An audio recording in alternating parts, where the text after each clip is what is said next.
Welcome to Pandas Nightmares. In today's video, we will cover some of the scariest places on our planet. If you do like my content, do like and subscribe as it will help me grow. Since I am a small channel, I am creating content to try to raise funds for my dad's treatment. So if you want to support his ongoing battle, the GoFundMe link is in the description section below. Thank you so much for watching, I really appreciate it. And now let's get started. Enjoy. Story 1.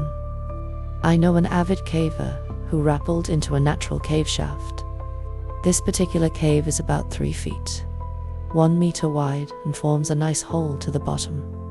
Once at the bottom, you use technical gear to ascend the rope you rappelled on. The caver has done this particular cave before and was just in deep enough to use natural lighting from the outside. He noticed something out of the corner of his eye. He thought the wall looked like it was moving. He turned the headlamp on, his helmet on. Black widows. Thousands of black widows covered the cave walls. He then realized his gear to ascend the rope was in his pack, so he had to fully descend the shaft before going back up. Due to the angle of the shaft, the hole wasn't quite perfectly vertical, but tilted a little. So as he rappelled, the rope below him would occasionally flick the wall. The black widows would scatter near the impact site. Personally, I call that cave the entrance to hell. His other spider story was in a cave in Mexico that had dinner plate-sized spiders with triangle-shaped red eyes that happened to be attracted to light. He was at a point where he was on his stomach crawling through a tight portion when 3 such spiders charged him on his head where the headlamp was attached. Story 2. Just off the coast of the island of St. Croix, there's a place called The Wall. It's a favorite spot for scuba divers, and every picture online is a breathtakingly beautiful image of a close-up of coral and divers taken with a serious high-powered flash. The reality: a 2 miles straight vertical drop-off to the ocean floor. The water is shallow, warm, and perfectly clear as you start out. Tiny, colorful fish dart about. Scattered coral formations dot the ocean floor. It's literally paradise. After bobbing along for 15 to 20 minutes, not even a quarter mile from the beach, the dive master points. And there's the wall. It's a straight drop-off to the ocean floor. The depth is recorded from a mere 1,000-foot drop-off to 2 miles straight down. The clear turquoise water shifts to a deep blue for a few feet, then solid black. You are floating directly above a black abyss. You feel the coldness of those depths gripping you like the tentacles of a giant squid.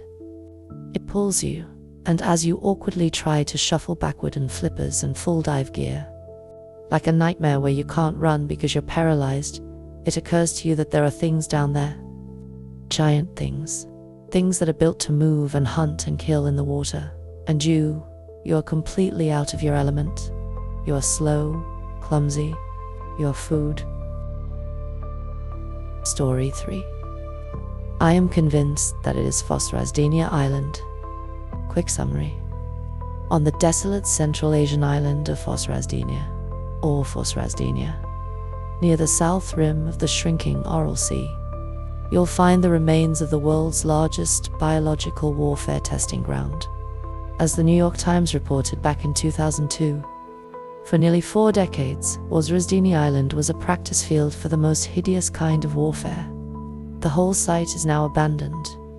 There's talk of rats roaming the island that have been exposed to super resilient weaponized bubonic plague. And the worst news? It's technically no longer an island, but has become a peninsula. Story 4. Poveglia Island, just off the coast of Italy. Used by the ancient Romans as a place to quarantine people afflicted by various plagues. When they died, they were buried in mass graves on the island, used as a huge quarantine center during the Black Plague. More mass burials. By the end of it, so many people had died that the soil was reportedly 50% human ash. though this was using medieval estimates and was obviously unscientific, so who knows. An asylum was built in the center of the island in the early 1900s. Patients reported seeing paranormal activity, but nobody took them seriously. A surgeon working in the facility slowly started going insane and began to hear whispers, even when nobody was around. He was frequently accused of brutally mistreating his patients and was murdered under unexplained circumstances after about a year on the island. The clinic was closed shortly thereafter. Currently, Poveglia is closed by order of the Italian government. People may not visit the island under pain of imprisonment and heavy fines. The official reason is that it's structurally unsafe. But fishermen refuse to even go near it because human bones from the burial pits are always caught on their fishing nets. Story 5. I'm going to say the Singi de Bimaraha Nature Reserve featured in this cracked article. It's a massive forest made of stone that will slice you to ribbons and stab you if your attention falters even a second. If you woke up in the middle of that without any specialized gear, you'd never make it out alive. It's a different brand of terrifying than I'm used to, so it holds a special place in my heart. Story 6. The Kola Super Deep Borehole, the deepest borehole on Earth. Remember that scene in 300 where Leonidas kicks that messenger into the bottomless pit? Well, imagine yourself getting kicked into the Kola Super Deep Borehole. Hopefully you'll pass out during the 40,000-foot descent, so you don't feel yourself being cooked by the gradually increasing heat, eventually reaching approximately 350 degrees Fahrenheit. By the time your lifeless body reaches the bottom, you'll have been cooked to such tender perfection that when you slam into the earth, you will explode into meaty gibs that just fall right off the bone. Story 7. Kashmir. I went there with my family in the late 90s and was abducted by Islamist terrorists, not sure if Taliban or some other group. Our driver tourists will hire drivers to take them around the country. Took us to a tourist shop to buy knickknacks, and the moment we stepped out of the car, a group of terrorists surrounded us with guns pointed in our faces. I thought they were going to just hold us for ransom or something. When they took our passports and realized we were American citizens, they brought out the camcorder, or at least what I thought was a camcorder, and ordered us into one of the empty houses. One of our captives, in his haste, had dropped my wallet passport, while securing his gun and taking us inside, which was a godsend. 10 or 20 minutes later of them talking in Arabic or Urdu, and we heard gunshots outside. Turns out there was an Indian military convoy that was patrolling the area, and one of the citizens of the town had stopped them and told them that we were taken from our car and led into the building. Our driver later found out that he was a hired gun for the terrorist group, was dead outside, and the military stormed the building and shot at the terrorists dead. The other two ran away. The Indian military rescued us and sent us on our way. This entire nightmare occurred within 30 to 40 minutes from capture to rescue.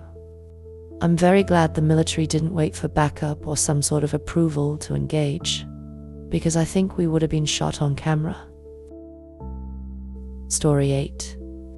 There's a small island called Ilha de Queimada Grande, off the coast of São Paulo, Brazil, that is home to the highest concentration of golden lancehead vipers, one of the most venomous species of snake in the world.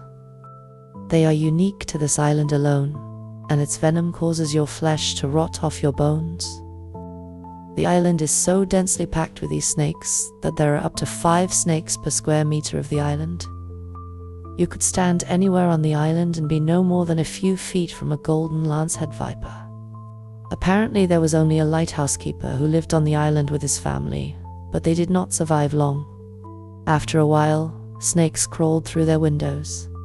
Panicking, they ran outside into the forest, where they were confronted with thousands of more vipers, and were bitten numerous times running through the forest by snakes hanging overhead by branches. They all died before they reached their boat, and their bodies were found scattered throughout the forest, later by a Navy vessel making a routine supply stop. There was also an attempt to build a banana plantation on the island, but that also quickly ended in a disaster as workers were dying from the vipers. The island is forbidden to civilians by the Brazilian Navy. Some fucked up shit. Story 9. When I think of terrifying, I think of situations where my personal life is put in danger. For that reason, creepy and supernatural things don't bother me, but places where I risk getting kidnapped, murdered do. Between my friends and I, we've seen enough of the world to make a list of places not to go. Tier 1, avoid at all costs. Mauritania, Liberia, Somalia, although I've personally never been. Several of my friends have described Mauritania as hell on earth. Risk of terrorism, kidnapping, and boatloads of disease make this a country that I never want to step foot in. The Mali border areas of Mauritania have become a hotbed for Islamic extremists in Africa. If Mauritania's hell, Liberia and Somalia are two of its circles. Somalia has always been known as an anti-Westerner location, providing training grounds for Islamic extremists. Liberia, on the other hand, is ravaged by disease and anti-Westerner sentiments. In recent years, several murders have occurred in Liberia of Westerners who were just in the wrong place at the wrong time. Tier 2, don't make mistakes. Afghanistan, Pakistan, Iraq, Syria, by nature of work. I know many people who have visited these areas and speak to their natural beauty. Unfortunately, Afghanistan and Pakistan are not the best places for Americans to travel to. The Taliban in the east of Afghanistan and the tribal regions of Pakistan do not take kindly to Westerners.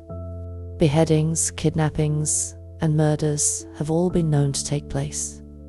Iraq continues to deal with ISIS and the growing insurgency. Strong caution is advised for travels, and Americans are warned to stay away from traveling west of Samarra. Fallujah, Ramadi, and the Iraqi desert are hotbeds for ISIS.